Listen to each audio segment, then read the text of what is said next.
Зеймун сатылады. Достар, сіздерге бір жаңалық айтқым келіп тұр. Менің алғашқы балам, кішкентай балам Зеймун сатылады. Қазір барлықтарыңыз ойлауларыңыз мүмкін, ой жүргізе алмады ма, пайда болмай жатыр ма деп.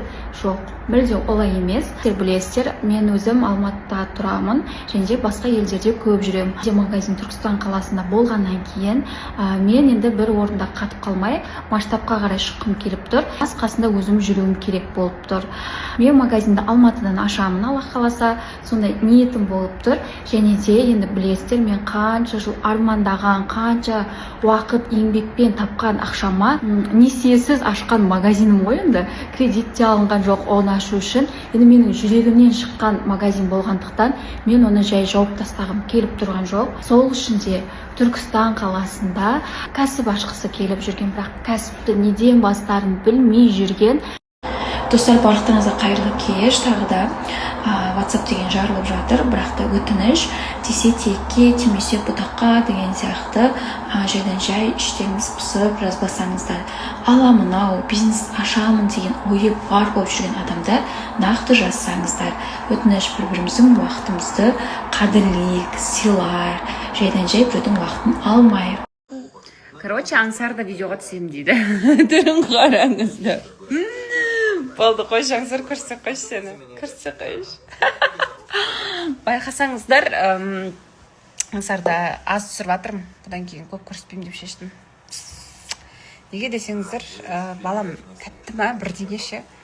Сосын кеше, бұзық еще. Салонға барғам ғой, сөйтіп мастерім айтып отыр да, балаңыз көп көрсетесіз, тәтті көрсете бермеңізші дейді. Сосын жарайды деп көрсетпеймін деп шештім. Енді көрсем, бірақ прям көп емес та, атымен кейде көп сажырым, өзімден көп салам ғой. Қазір күндік бермей тұрғым, түсірмей дейді. Ай, мама, тұршы дейді, түсіріп алайын. Не айтып жатыр едім, ойым бәрін бөліп жүрмін, асар. Қыздар, в общем, ладно, қазір сұрсы айташы, ойым жинақтап алайын. Жақсы болып жатыр, әйтеуір Аллаға шүкір. Күндер жылынып, бәрі жақсы жағынан болып жатыр. Сол бұйыртса енді кухня бірақ бөлмеміз ғана қалды, родбент жағатын. Біз родбент жағылғалы бір үйіміз керемет болып жатыр. Аллаға шүкір. Алла бізге күш қуат берсін. Сағат түнгі 3, біз әлі жұмыстамыз ағайын.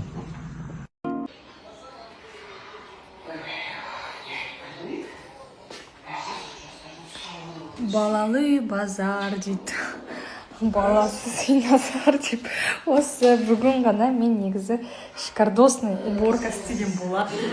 И чё? В общем, Серік айтады, ничего, шаша берсін, төге берсін, жаға берсін дейді.